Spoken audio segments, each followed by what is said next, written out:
Welcome, everyone. Thank you for joining us for this session on monitoring ecosystems and protecting biodiversity from space. I think we've had a number of really great sessions here at Planet Explore over the last couple of days, especially today at the Sustainability Summit. But I am especially excited for this session. I think this one might be the best. We have a number of rockstar panelists here who are using space-based monitoring to advance our understanding of biodiversity and ecosystem science. But even more, they are helping translate that science into decision-making processes for conservation outcomes on the ground. So we are going to hear from our speakers a number of examples across forests, corals, fisheries, climate, you name it. In terms of format, I'm going to introduce each speaker. They're going to share some of their work and specific examples in this space. And then we will have time at the end for some Q&A with our speakers. So please be sure to submit your questions into that Q&A box to the right. And once we reach that Q&A portion, I will do my best to raise each question as they come in. And so with that, it is my pleasure to introduce our first speaker. Dr. Greg Asner is the director of the Center for Global Discovery and Conservation Science at Arizona State University. Greg is going to share a bit more about how his team, how they are using satellites to create a global safety net for biodiversity and climate. And so with that, Greg, I'm going to hand it over to you. Sarah, thank you. And it's great to see everybody today in this meeting. And I hope wherever people are, they are hearing me loud and clear. I'm going to start by focusing in on the problem.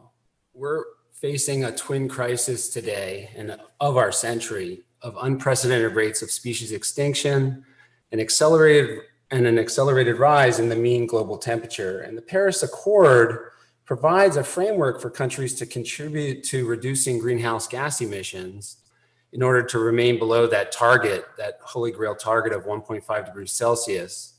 But there's no such framework to address the species extinction crisis. A few weeks ago, my colleagues, led by Eric Dienerstein and I, published the second part of a two-part roadmap that's designed to identify critical habitats specifically needed to mitigate climate change and biodiversity loss. And that's what we're calling the global safety net. Next slide. There it is. The GSN, or Global Safety Net, is the first global map that's designed to help decision makers focus on broad areas of our planet within their jurisdictions to take protective or mitigating measures to reduce species extinction, while also enhancing carbon sequestration and encouraging stakeholder participation. That's really what the GSN is about. But to do this well, we still need to go from what you see here, these broad static maps that we're able to do operationally today, to something much more granular and dynamic at the resolution of actual human activities.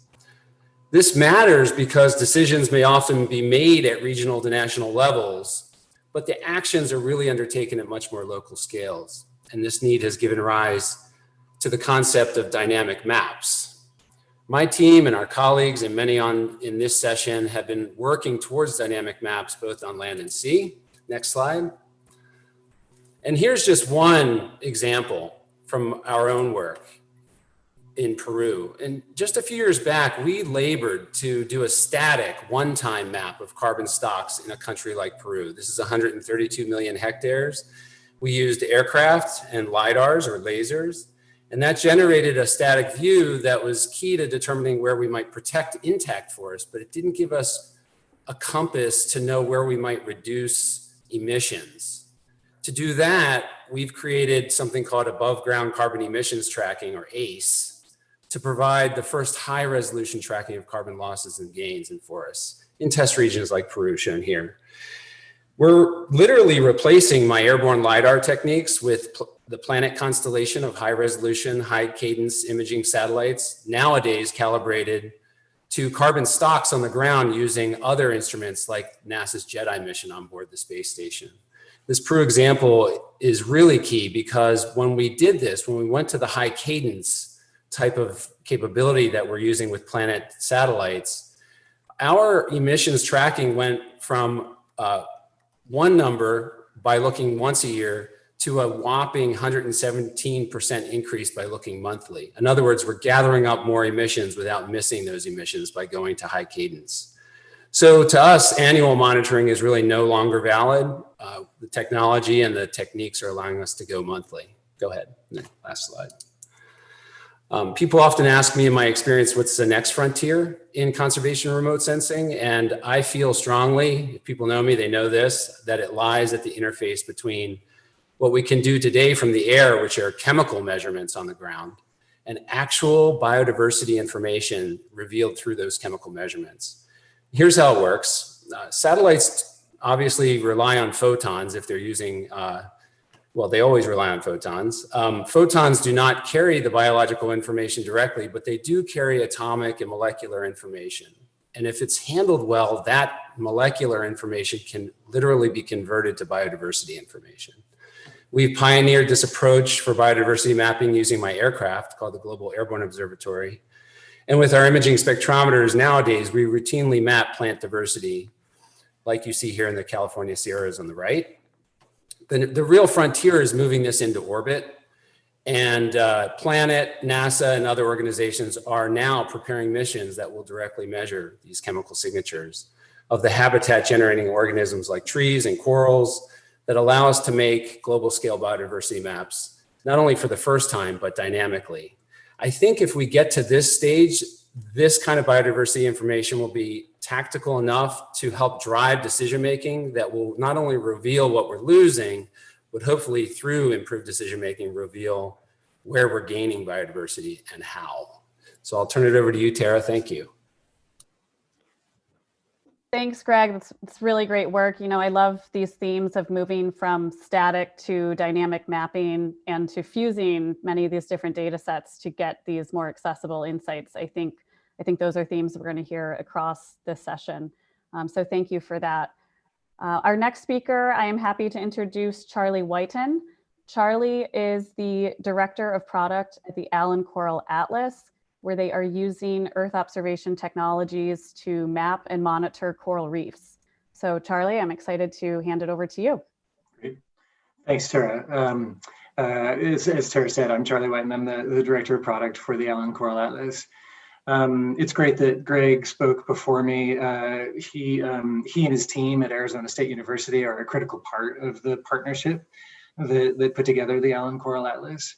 That partnership is also National Geographic, colleagues at National Geographic who do who do field data for us. The University of Queensland, who are mapping experts for coral reefs, and Vulcan, obviously my team standing up the platform, and then obviously and ultimately Planet for this incredible imagery that is instrumental. Removed an enormous barrier to getting this project to be scalable and achievable. So about 2.5 years ago, Paul Allen himself asked, is it possible to do a coral reef, a global coral reef map, as well as monitoring? And so that partnership that I just described comes together. Andrew Zolli, who a big part of Planet, helped us understand, you know, could Planet provide the data, and then work together with all those partners to be able to do maps and monitoring. So I'm going to talk about mapping a little bit here, and then we'll work on the monitoring piece, and then ultimately the data, how the data feeds into global conservation work. Here on the left, you see the Pearl and Hermes Atoll, which is east of Midway in Hawaii. Beautiful, seamless image. It's a tidal state that is the same globally for our maps. Atmospheric correction, the water column is incredibly clear. All of that data comes together with great depth data, as well as some object-based referencing to give our mapping team all the data they need in order to feed into rules that have been written in Google Earth Engine to run in an automated way to be able to create maps globally for all of the world's coral reefs. So the example on the right is the map for that atoll. I've drawn an AOI on the eastern edge that shows some of the analytic data that a conservationist could use to, say, design an MPA or look for an area to do recovery or restoration. Next slide, please. So the second pillar of the project is monitoring. What we're doing here is looking at the health of the reef, and again, on a global scale. So what we need is an area to focus on. So a prediction from, say, the Coral Reef Watch product from NOAA that predicts that there could be bleaching in an area. We grab a baseline from Planet of that area that's obviously not bleaching, and then compare it on a weekly basis to a regular feed from Planet of that same area to look for specifically brightened pixels. I say brightening because it may not be bleaching, but if it's, say, a 10% brightening of that pixel or more, there's a likelihood, especially given what you know about the Coral Reef Watch prediction, that there is bleaching here. In this case, in that image on the left, you're looking at some brightened pixels over the GBR about a year ago, where we know that there was a severe bleaching incident flown over by a low aircraft, as well as verified in field. So we have a proof case here. The image on the right is a heat map of those same pixels, but zoomed out. So again, a conservation group could know where to focus their efforts on an investigation, or working with local agencies to, say, reduce fishing and tourism to aid in the recovery of those reefs. Next slide, please. The last sort of large area, if you really zoom out on the data that the Atlas is providing, what we're looking to do is help with targets and indicators for the Convention on Biological Diversity for nations or regions that are looking to focus on, say, protecting 30% of their reef by, say, 2030. In order to do that as precisely and accurately as possible, you've got to have a very accurate denominator for that calculation, for that 30% calculation.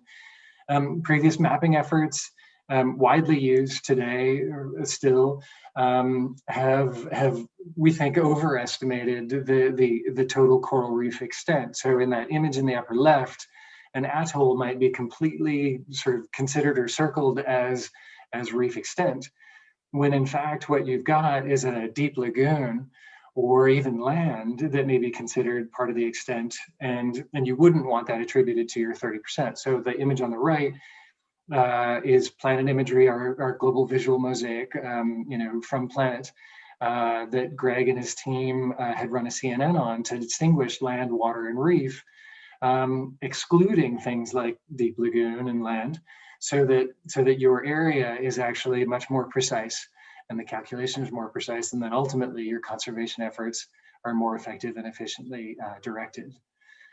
So those are my slides. Thank you, Tara, and on to David.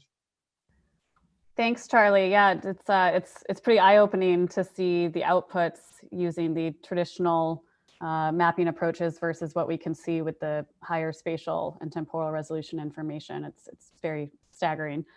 So this is actually a great segue into our next speaker, David Kreutzma. David is the Director of Research and Innovation at Global Fishing Watch. He's going to share some of their recent analyses where they combined Planet data with other data sets and found some pretty staggering results, shedding light into illegal fishing activities. So David, I will hand it over to you. Thank you, Tara. I really love that last project about the Vulcan Coral Reef Atlas, because it shows, I think that remote sensing and monitoring of marine ecosystems has really lagged what we've done on land, partially because it's so hard to image or you can't see underwater. And it's really exciting to see us fill that in. And at Global Fishing Watch, we're an international nonprofit focused on better tracking fishing activity. And the reason this is so important is that it's been very poorly monitored. As much as 20% of fishing activity in the world has historically been illegal, unreported, or unregulated. And so what we've done at Global Fishing Watch is we have collected GPS positions of hundreds of thousands of vessels. Large vessels at sea are required to broadcast their locations. And we've collected these and done machine learning to identify which ones are fishing vessels and when are they fishing. And you can go to globalfishingwatch.org and see this interactive map here on our website that each of those lights shows where we think a fishing vessel is putting its gear in the water to catch fish. And we do all types of science with this, working with research partners all over the world. The key problem, though, is that most of the vessels doing illegal stuff are not voluntarily broadcasting where they are. So if you go to the next slide, you see a prime example of this. Here's a zoom in of that same map in North Korean waters. So each of those little lights is when we think fishing is happening. And it looks like there's no fishing in North Korea. Historically, China has fished extensively in these waters, but in 2017, there was a series of UN sanctions that followed some ballistic missile tests, which made it illegal for any foreign fleet to be fishing in their waters. So there's no fishing there, and there should not be any foreign fishing. The next slide, please.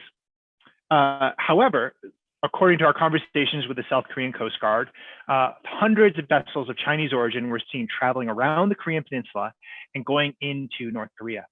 And the question is, what were they doing there? Were they fishing? And the Chinese authorities, of course, were arguing that, in our context, saying, no, this wasn't happening.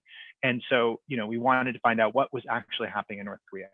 So working with Planet and some others, we obtained imagery of the air, and we processed tens of thousands of Planet imagery. And this is the real advance. A few years ago, you couldn't do this.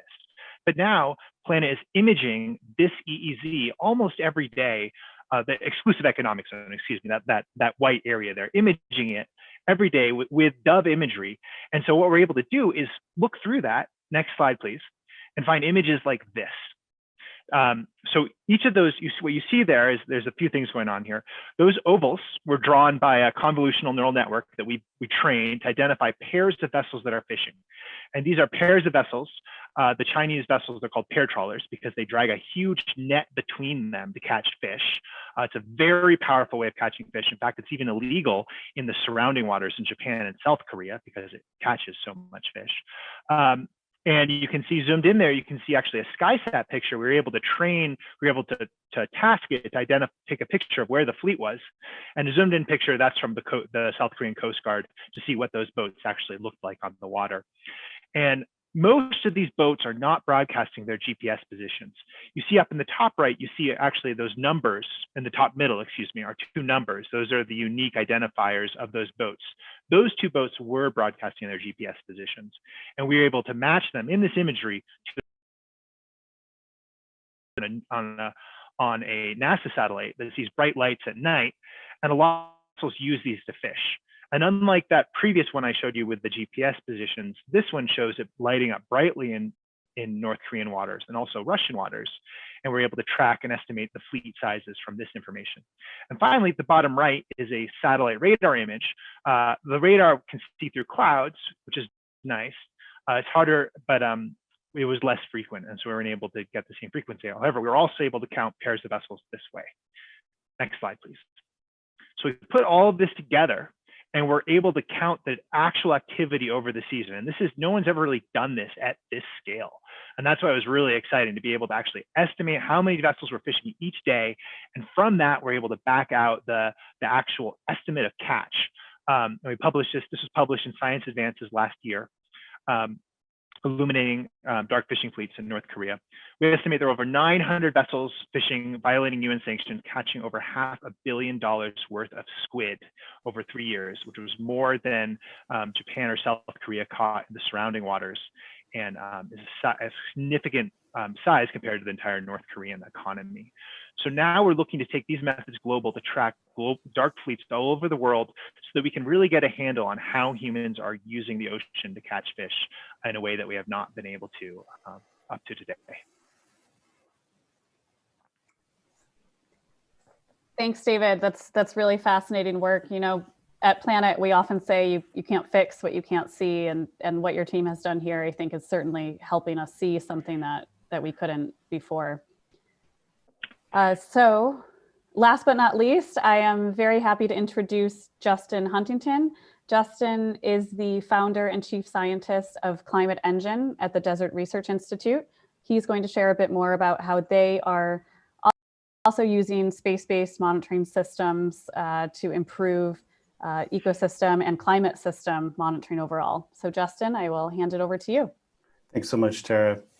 Yeah, so I'm going to be talking about a project called Climate Engine and our efforts to go from research to operations to provide new applications, insights, and data discovery. Next slide, please. So we've come a long way since the launch of Landsat 5 in 1984, which, by the way, holds the Guinness World Record for longest operating Earth observation satellite at 29 years. Of course, now we have many imaging platforms, Landsat, Sentinel, Planet, and others, and combine all this satellite information with now readily available gridded weather data and climate data sets, which is really necessary to provide insights into drivers of change that we see from satellite data, whether it be natural, due to water or land management, or of course, numerous other factors. Also, now we have cloud computing, cloud data catalogs, APIs, and really all this information is paving the way for new natural resource monitoring and natural resource scientists to focus more on the science rather than endlessly wrangling data and endlessly trying to make the data work together and provide that interoperability. Next slide. So cloud computing and cloud APIs have for sure changed the way we do science, and it's allowing us to bring now our algorithms to the data instead of the other way around. And this is really an important step for scaling and providing data discovery. The problem is that scientists and natural resource managers and decision makers ultimately want answers. They don't want archives. And Google Earth Engine, for example, has allowed us to quickly move from archives to answers, combining climate, weather, soils, vegetation, crop type, and other assets within the system and combining it with Earth observations has really rapidly advanced our ability to better monitor and understand why ecosystems are changing. Next slide. So Earth Engine is amazing. There's no question, and really excited to see the new integration of Planet within Earth Engine that was presented during this conference. With access to hundreds of data sets and built-in functions, people now have the ability to do this type of data discovery fairly easily, but people still have to code, and that's a problem. Many scientists and most managers and decision makers are not going to directly use APIs like Earth Engine. It requires specialized skill sets, both technical, computer, and scientific together. The Climate Engine team has really worked hard to develop APIs that execute these complex models and functions within Earth Engine, essentially going from hundreds of lines of code in Earth Engine to a simple one-line API query, which is shown here, where we have the code on the left and the one-line query at the top on the right. To create, for example, a planet scope evapotranspiration map, essentially evaporation from soils plus transpiration from plants, that uses a combination of crop types, solar radiation, temperature, humidity, wind speed, planet scope vegetation indices, and includes temporal interpolation for generation of daily ET rasters. But there's more than just simplifying this complex code into one API calls. We want to be able to interact and explore the data sets, see answers, and do data discovery before we download these rasters. Next slide. So here's an example video where this is Carmel, California, where we're reading PlanetScope COGS from a Google bucket, computing the average vegetation fraction over a 2-year period, displaying the raster tile, and then basically spatially averaging over the image collection using a drawn polygon and displaying the weekly time series of vegetation fractions. So here I'm drawing a polygon. I'm going to spatially average all those pixels within that polygon in a real-time request and pulling out that vegetation time series. Now, why is the vegetation fraction higher in 2019 than 2018? Super simple question. Well, let's pull out the gridded precipitation data set from the GridMat image collection and plot that and see what comes out. And what you'll see here is this is processing. I'm going to select the common date range here and pull out that daily time series. And Indeed, we had a lot more precipitation in 2019 than 2018, hence the higher vegetation fraction. So super simple example, we have the ability to access lots of different data sets together, including Landsat, Sentinel, MODIS, GOES, and Planet, climate data sets, GridMap, Meritu, ERA5, and a lot of different functions and indices like vegetation, water, fire, drought indices, and statistics like min, median, max, min. Sorry, I said that, anomalies, and then trends and trend tests. Next slide.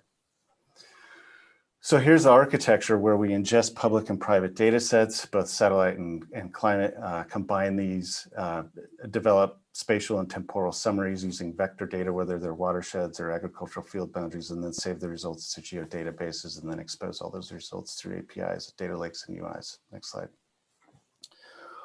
One last topic, we're integrating planet data within a project called OpenET, which brings together multiple models and modeling teams for calculating ET within a single platform for the first time. We're doing this across the whole Western US, and we say filling the biggest data gap in water management. Essentially, we haven't been tracking how much water we consume from irrigated agriculture. And from a water budget perspective, this is like not measuring ET is like trying to balance your checking account without knowing how much you're spending. So here's an example, next slide, where we're evaluating satellite-based ET using in situ ET data for a field, alfalfa field in Southeast Oregon, where we're using PlanetScope to estimate ET. And Planet is essentially tracking the in situ data more closely, essentially, especially during cuttings of alfalfa due to the higher frequency of observations. So with the new fused products that Planet's producing between Planet, Landsat, and Sentinel, we're really excited about that. It will be extremely valuable for us for estimating ET in areas where we have frequent cloud cover, and also for use cases where near real-time ET is needed, such as for irrigation scheduling and agricultural decision support. Next slide. So in summary, if the data can't work together, the scientists can't either. Toolkits like Climate Engine that allow data sets and scientists to easily work together is a reality, and we aren't the only group doing this kind of work.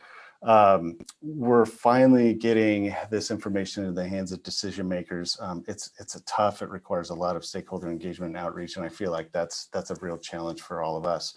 We're really excited to integrate Planet data within the project, both Climate Engine and OpenET platforms. I think it's truly going to provide new, amazing insights and data discovery. Thanks so much. Thanks, Justin. Yeah, I love this theme of sort of a common, operating and improved insights for multiple stakeholders to operate from. And it's really quite staggering to see not only the improvements in these measurements, but the scale at which you all are now able to get them, which is really great. So I opened the session by saying I thought this would be one of the best sessions at Explore. I think our speakers and these examples did not disappoint. And fortunately, we do have time for some Q&A from participants. So please, if you're listening, please feel free to submit the questions into the box either below or to the right of your screen. I think while I pull those up, I'm going to go ahead and kick us off. Because one thing that's been on my mind, I think throughout this session, again, it's amazing to see these improvements in our understanding of biodiversity and ecosystem science. But something I heard from each of you as well is there's also been these vast improvements in actually informing decision support systems. So, I'm curious, I'd love to hear from each of you, whose behavior are we trying to change and how? Where do you see success or challenges right now in actually translating these improved insights into action for decision makers? I'll jump in. So for us, we hear a lot of stories from users in the field where they have no maps, or they have outdated maps, or it's like sort of local knowledge as to where the habitat is. Feeding this data, whether it's maps or it's the monitoring, is sort of it's a place to start the conversation around the conservation efforts. It sort of level sets. Nobody's arguing about sort of, I used to fish in that area and I know that there's reef out there. Everybody starts with the same information. So I think there's a sort of a democracy of data that happens there that's super beneficial to the conservation efforts. Yeah, I'd like to jump in and say, I think what we're going through now is a revolution in the scalability of our understanding between what decision makers might hear and what stakeholders on the ground or on the sea might be dealing with. And the lag that generates, we're closing the gap in time by having highly granular dynamic capability that we didn't have just a few years ago. And there's more to that, but I think that's part of this revolution. In the case of the fishing fleets we were monitoring, what was so interesting about it is a lot of people knew it was happening, but there was enough plausible deniability to say that it wasn't. And now that you can see it, it's obvious. And now the UN is taking that up, but there's still a lot of steps to actually turn that into action. And I think it's also highlighted very strongly in our specific case of an area where there's extremely low management capabilities, North Korea, right, and the UN. And so it'll be very interesting to see how, and it's playing out right now in their investigations following up on our study, how this extraordinarily concrete proof will play out in this management structure. Yeah, and I'll just add to that, for example, in terms of monitoring groundwater dependent ecosystems and arid environments, which provides a huge place for biodiversity in these arid environments, given that water is so rare and precious around here. For the first time, we're able to really look at long-term trends in how groundwater dependent vegetation has changed. And then now that we have those maps of in large part declining trends in vegetation vigor, and seeing what's around, like a lot of groundwater pumping from irrigated agriculture, or, we have earlier snowmelt and runoff and less groundwater recharge to provide water to those springs. We can actually see where these places are now, and then go drive out into the field where we see these red patches of declining trends and see what's happening, and start to ask questions about now plant succession and how climate plays a role, linking climate into this, and trying to separate out the trends in climate potentially causing these long-term changes in vegetation versus like lowering groundwater levels and drying up of springs. And we're finally, for the first time, able to both map and understand why these changes are happening by combining these different data sets together. Yeah, this is super interesting. It's almost as though there's something more inherently actionable when we can capture the change at the pace and scale at which it happens, which is super interesting. I'm going to go ahead and pull some questions that are coming in from the audience. First, we have a question from Sarah W. She writes, the work presented here relies quite heavily on radiometric accuracy through time in the imagery. Planet continues to improve quality every day, which is outstanding.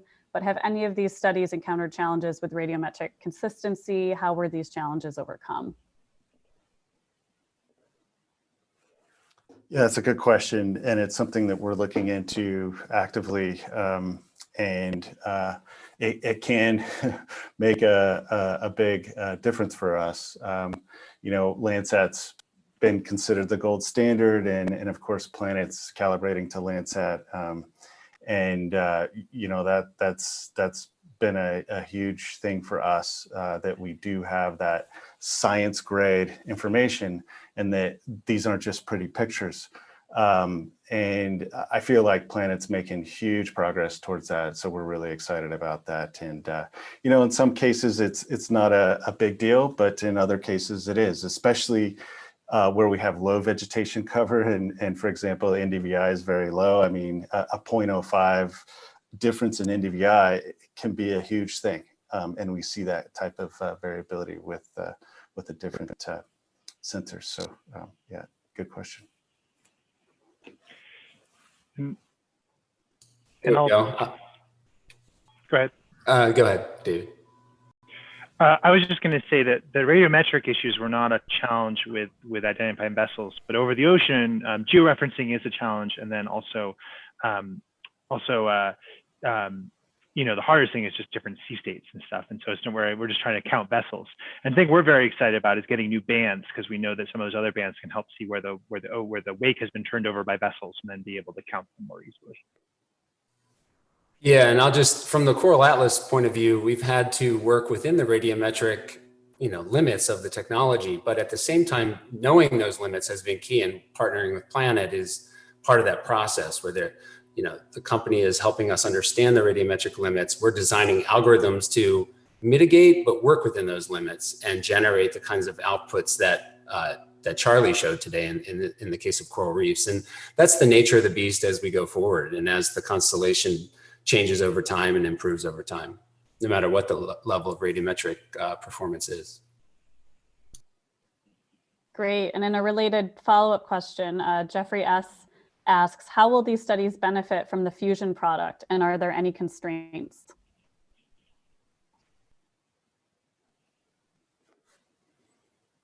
From our perspective, almost all of our studies will benefit from the fusion products, both from the radiometric side and also the temporal frequency side.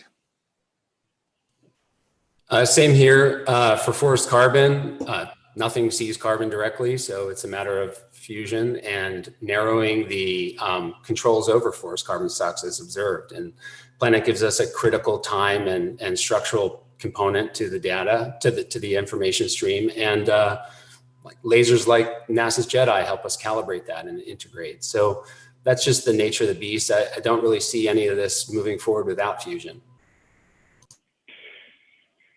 And the limitation of the ocean is just what is actually imaged. There's not as much imagery, and so you have a lot less to fuse.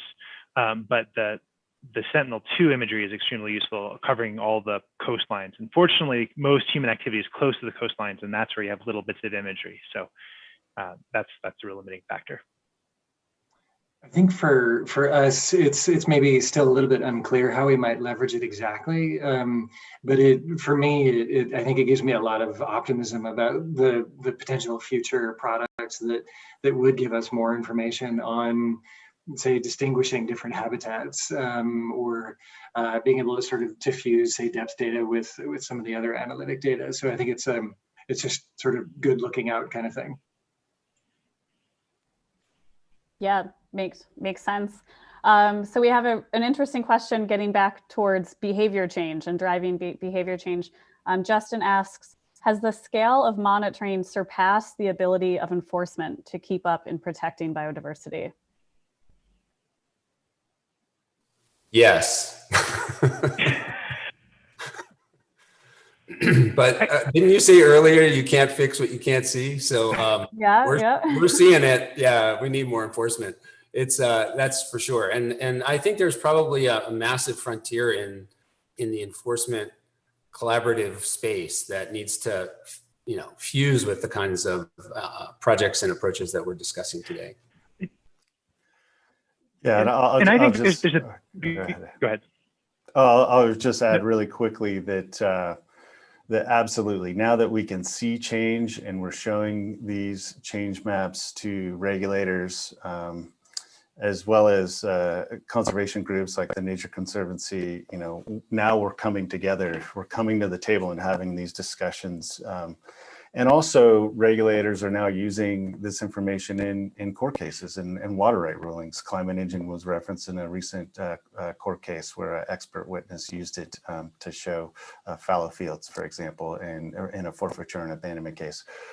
So, consultants are using this information now for very practical applications in ways that haven't been done before.